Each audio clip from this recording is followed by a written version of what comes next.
Bismillahirrahmanirrahim. Alhamdulillahirabbil alamin. Allahumma shalli ala sayyidina wa nabiyyina Muhammadin wa ala alihi wa sahbihi ajma'in wa sallim taslima. Subhanak la ilma lana illa ma 'allamtana innaka antal alimul hakim. Wa la hawla wa la quwwata illa billahil aliyyil 'azim. Adada kulli harfin kutiba wa yuktabu abadal abidin wa tahrat dahirin. Radhiyallahu anni wa ankum wa an jami'il muslimin. Alhamdulillah, puji dan syukur atas segala nikmat karunia Allah Subhanahu wa taala, dengan segala limpahan rahmat dan maghfirahnya, sehingga kita dikumpulkan Allah taala masih dalam tempat yang mulia ini untuk melaksanakan salat berjamaah dan majelis yang mulia, yaitu pengajian fikih, yang mudah-mudahan dengan barokah kita berkumpul dalam tempat mulia ini. Allah ampuni segala dosa kita zahir dan batin. Semoga kita sebersamaan mendapatkan rahmat yang luas dunia dan akhirat. Amin ya rabbal alamin. Sebelum kita memulai majelis ini, marilah kita sama-sama memperbaharui niat i'tikaf dalam masjid ini dengan membaca Bismillahirrahmanirrahim. Nawaitu an a'takifa fi hadzal masjidi sunnatan lillahi ta'ala. Sahajaku beriktikaf di dalam masjid ini sunnah karena Allah. Kemudian berkata Al-Mufti Jamaluddin bin Syekh Muhammad Arsyad Al-Banjari dalam kitab Berukunan Besar ini, dan haram, kata beliau, halaman 28, dan haram pada orang yang junub itu artinya orang yang bakas bersetubuh, berjima, atau keluar air mani tapi belum mandi wajib, itu artinya junub. Pakai jim junub, mau pakai la itu junub. Kalau junub itu artinya dosa.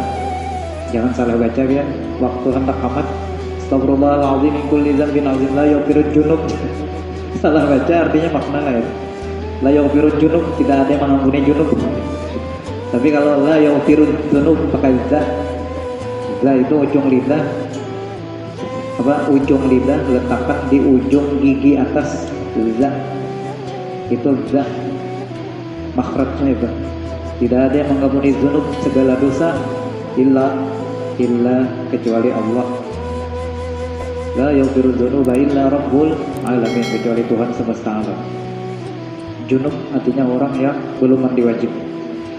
Haram pada orang yang junub itu 5 perkara, maka yang 3-nya sudah ada sebelumnya di dalam hal yang diharamkan orang yang kada berwudu semalam. Jersidin, maka yang 3 perkaranya barang yang haram pada orang yang tidak ada berair sembahyang. Apa yang 3 itu? Sama lawan orang yang junub. Yang pertama, orang yang haram bagi yang junub adalah salat ataupun sujud syukur ataupun sujud sajadah. Khutbah Jumat pun haram bagi orang yang junub, belum mandi wajib. Kalau misalnya belum mandi wajib lagi khutbah Jumat kada boleh, haram hukumnya. Yang kedua, haram orang yang junub tawaf di Baitullah, sekalipun sunnah tawafnya. Orang haid dan nifas gitu kada boleh tawaf.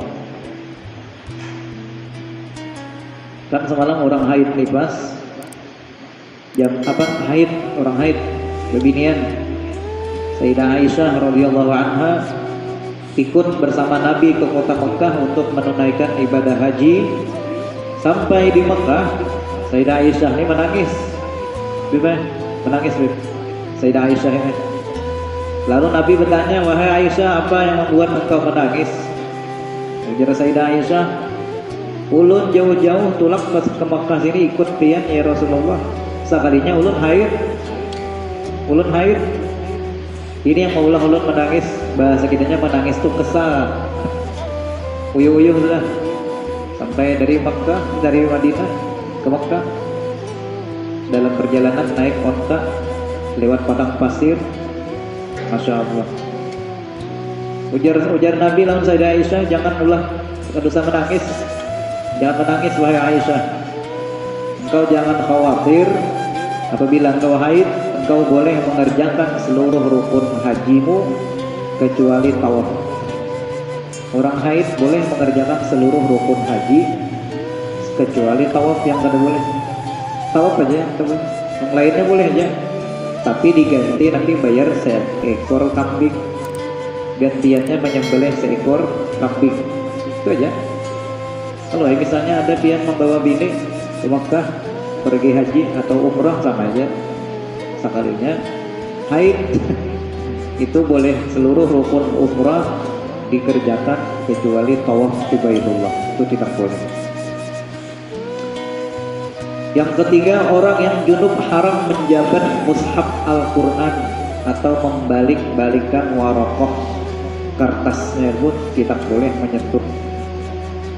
Kertas Quran tidak boleh, atau menyentuh lembaran yang ada di situ ada tertulis surat Al-Quran.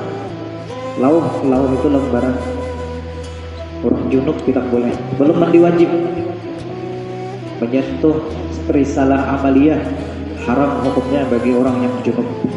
Risalah amaliyah banyak ayasin itu tulisan Quran, haram. Tafsir Jalalain Pak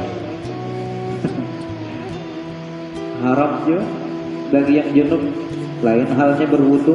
Kalau berwudu menyentuh tafsir Jalalain itu dibolehkan karena alasan ulama membolehkan orang yang kada berwudu tadi menyentuh tafsir itu Jalalain tadi, karena alasan ulama huruf yang ada di dalam kitab tafsir itu huruf yang lain pada Quran, itu huruf yang lain dari Quran lebih banyak daripada huruf yang ada di Qurannya, sehingga ulama membolehkan menyentuh tafsir Jalalain itu tanpa berwudu.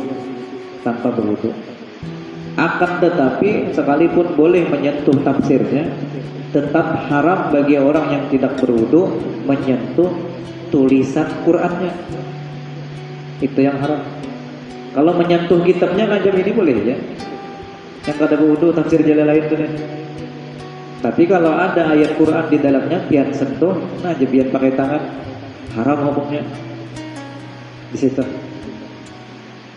Membawa kitabnya aja boleh ya. Tapi kalau Quran yang sebijian itu walaupun menyentuh kulitnya tetap haram bagi orang yang junub dan tidak berwudu itu. Tidak berwudu apalagi junub, haram. Kemudian halaman 28 itu yang keempat daripada yang diharamkan orang junub, yaitu keempat, berhenti di dalam masjid atau berjalan berulang-ulang di dalamnya. Dalam masjid jalan berulang-ulang, bolak-balik, belum mandi wajib lagi, kada boleh. Kecuali ini ada kasus umpamanya rumah orang ini kebetulan dekat masjid dan inya hendak mandi wajib itu harus melewati masjid. Tidak ada jalan lain kecuali melewati masjid itu. Jalannya hanya lewat masjid itu. Lewat dalam masjid harus. Mau lewat luar kada bisa sunai. Harus lewat dalam masjid karena hendak menuju kamar mandi yang ini hendak mandi tadi harus melewati sini. Umpamanya kasus macam itu. Boleh nggak orang junub melewati masjid, melewati masuk masjid, sedangkan inya belum mandi wajib? Kalau memang kasusnya seperti itu boleh, karena itu hukumnya darurat. Umpamanya kan, di situ. Kalau misalnya terjadi macam itu kan, kayak di Masjid Al-Karomah tuh, kadang-kadang hubungan orang pasar itu lewat masjidnya barang itu adalah umpamanya lah. Dulu bang, sekarang sudah tidak lagi. Sekarang sudah ditutupnya dan dijadikannya WC dan kamar mandi di situ. Dulu orang lewat situ. yang di belakang kamar mandi Masjid Al-Karamah itu dulu ada lubang jalan untuk orang melewati belakang rumah situ. Sekarang ditutupnya ada full total. Zaman dahulu dibuka itu. Ulun sering lewat situ. Soalnya dulu mau mondok situ. Waktu sekolah dulu pernah menyewa di situ tempat. Yang kelima, membaca Al-Quran. Haram orang junub belum mandi wajib membaca Quran jikalau satu huruf sekalipun dengan qasad Quran, dengan niat Quran. Ini niatnya membaca Quran, walaupun sehuruf tetap haram. Umpamanya hendak membaca Quran, dibacanya alif lam mim, kan 3 huruf alif lam mim, bacanya alif ya. Tujuannya itu alif ya, tapi tujuannya baca Quran, haram hukumnya. Haram bagi orang yang junub. Di situ ada yang bertanya, bolehlah kita membaca Ratibul Haddad atau Ratibul Ampas orang yang haid, orang haid malah. Kalau orang junub bolehlah juga kira-kira baca Ratibul Ampas atau Ratibul Haddad dalam junubnya itu. Orang haid pun macam itu juga bolehlah. Ada yang bertanya, Ratibul Haddad dan Ratibul Ampas itu di dalamnya ada ayat kursi, ada Amanar Rasul, itu Quran. Ada juga surah Al-Falaq, Al-Huwallah, Al-Falaq dan surah An-Nas. Ada juga Al-Fatihah. Macam apa kita membaca Ratibul Haddad atau Ratibul Ampas, wirid-wiridan itu, sedangkan di dalamnya ada tersurat ayat Quran, sedangkan orang ini haid hendak mengamalkan itu rutin. Bolehkah? Jawabannya boleh, dikarenakan Ratibul Haddad itu niat membacanya bukan membaca Quran, itu wiridan, diniatkan untuk berzikir niatnya berzikir. Terus ayat Quran di dalam itu bang, niat akan membaca zikir, karena zikir Ratibul Haddad itu sudah menjadi susunan yang tersurat yang disebut dengan wirid ratib, bukan ayat Quran lagi sudah jadikannya zikir sudah disatukannya bang, pemahamannya. Jadi kalau kita membaca ini Ratibul Haddad niatnya berzikir, maka otomatis itu bukan membaca qasad niat Quran, tidak. Jadi boleh orang haid. Kalau junub bang, kalau junub kayaknya masih lemah pendapatnya bang, karena mandi wajib bisa aja langsung, ya kan? Diwajib bisa aja langsung junub, tidak ada istilah kayak haid kan kada bawa langsung, soalnya lama. Kalau junub bisa aja langsung, kayaknya tidak ada batasan bagi junub, langsung aja selesai junub mandi wajib langsung, itu kan. Kemudian dan yang haram pada perempuan yang haid dan nifas dan wiladah itu 10 perkara. Maka yang 5 perkara dari 10 itu sama barang yang haram pada orang yang junub. Sudah 5 macam tadi. Haid, nifas sama aja. Tapi ada tambahan 5 lagi bagi yang nifas dan wiladah. Dan kita harus tahu ini yang haram itu apa-apa. Karena kalau kita tidak tahu apa aja yang haram, otomatis kita tidak bisa meninggalkannya. Ya akhirnya dalam kehidupan sehari-hari itu selalu mengerjakan dosa. Kenapa jadi dia mengerjakan dosa? Ada yang sengaja ataupun tidak, itu dikarenakan dia tidak mengetahui apa saja yang diharamkan. Maka oleh karena itu wajib hukumnya mengaji masalah ini.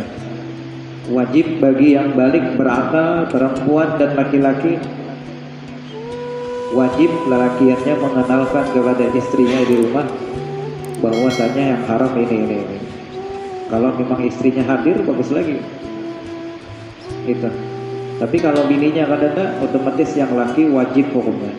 Kalau tidak, yang istrinya tidak tahu, anaknya tidak tahu, sedangkan suaminya kadang mengaji juga, maka seberadaan dihukumkan dosa dan akhirnya dapat azab itu. Tapi ditanya di akhirat kita, Ikam kenapa aja yang bini nih Yang istri ditanya malaikat, kenapa kamu ini hukumnya terus tidak mengerjakan ini? Kenapa mengerjakan ini lagi? Ujar si istri, suamiku tidak pernah mengajarkan aku. Ditanya lagi suami, apa benar kamu tidak pernah mengajarkan istrimu? Mulutnya tidak bicara tapi tangan jadi saksi. Dan kaki, ujar, padahal mulut ini hendak membungkam sudah. Mulut ini mau tidak bicara sudah, hendak dirahasiakan. Tapi tangan bisa. Al-yauma akmaltu lakum Al-yauma nakhtimu ala afwahihim wa tukallimuna aydihim wa tashhadu arjuluhum bima kanu yaksibun. Surah Yasin. Al-yauma, pada hari kiamat itu, nakhtimu, kami kunci, kata Allah, bi afwahihim, seluruh mulut-mulut manusia itu. Jin masuk pasukannya. Dikunci Tuhan. Wa tukallimuna aydihim, yang berbicara itu tangan. Wa tashhadu arjuluhum, dan yang menjadi saksi batis. Bima kanu yaksibun, dengan apa saja yang mereka lakukan. Itu hari kiamat. Jadi bila ditanya macam itu, suaminya kenapa kada mengajarkan? Karena suaminya kada tahu juga. Kalau kada tahu salawasan sampai mati, apa itu orang dapat azab. Nauzubillah. Makanya sebagai kepala keluarga, itu hukumnya wajib mengaji fikih dan tauhid tasawuf, itu wajib hukumnya. Kalau tidak, maka serumahan itu dapat azab, disiksa oleh Allah Ta'ala.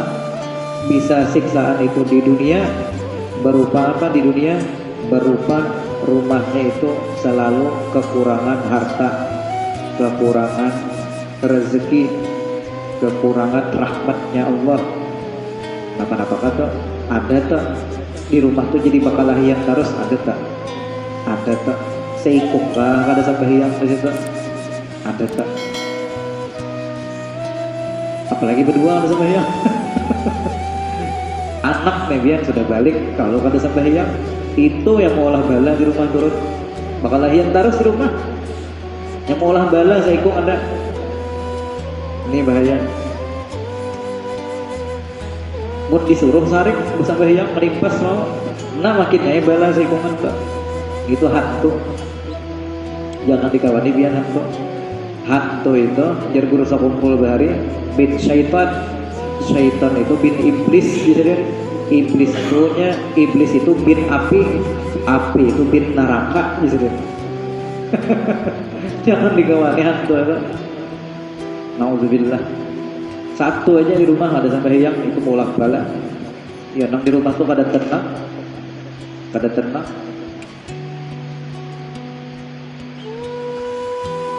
Itu nauzubillah min dzalik. Mudah dapat hidayah kepada kita, amin ya rabbal alamin. Dan yang keenam, orang yang haid, nifas dan wilada itu yang haram baginya puasa fardu atau sunnah. Puasa fardu atau sunnah haram. Dan wajib atasnya mengqadha puasa fardu. Wajib. Umpamanya biar puasa dalam keadaan junub atau haid nifas, haram hukumnya puasa. Yang jadi pertanyaan, malam tadi berjima, sekalinya mandi wajibnya pas jam 7 tuh bangun. Kayak apa tuh, tetapkah puasa teruskan atau kayak apa?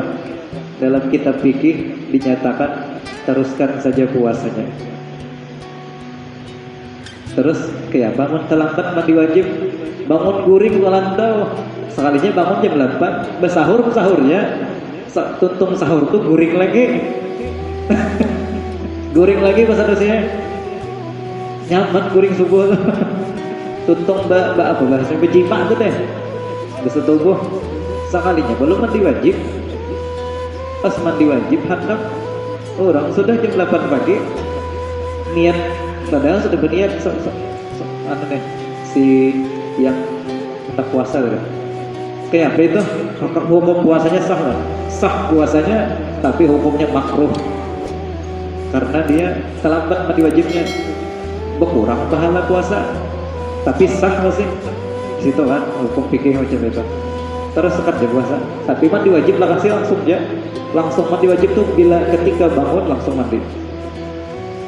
Kalau tidak dibiarkannya sampai pas parak buka hanya mandi, batal puasanya. Batal puasanya, dilambat-lambat apa? Cepat saja. Itu kasus kebanyakan tuh kasusnya terjadi itu. Terjadi. Puasa. Sama halnya orang yang haid. Dia yakin haidnya itu selesai subuh tadi. Sebelum sahur. Pas sahur. Habis haid sudah. Pas sahur itu. Sekalinya kan mandi juga wajib lagi. Mandi wajib karena kedinginan. Akhirnya mandi wajib selesai habis imsak sudah. Subuh habis dah. Macam apa orang yang haid tadi yang berniat puasa sedangkan dia belum mandi wajib? Sama itu kasusnya. Salah. Lambat-lambat akan mandi wajibnya. Sah ya puasanya, cuma makruh. Gitu Pak. Sah puasa tapi makruh. Jangan kada mandi wajib, lambat-lambat akan.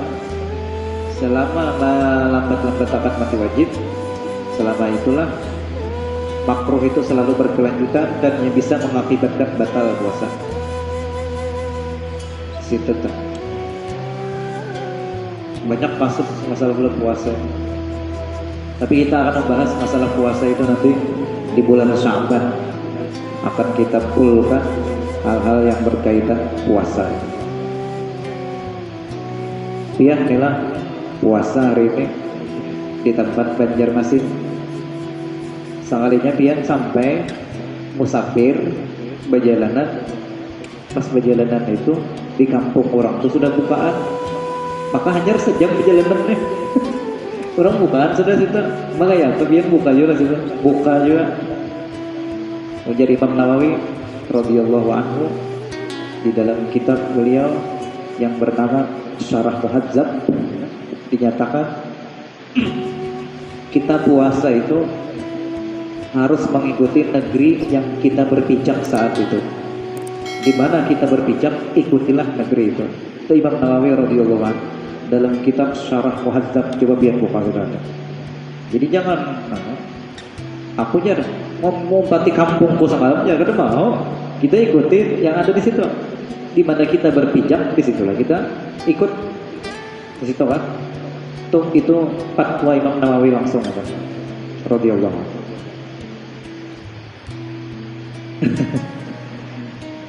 Yang ketujuh, orang haid nifas haram ditalak pada masa itu.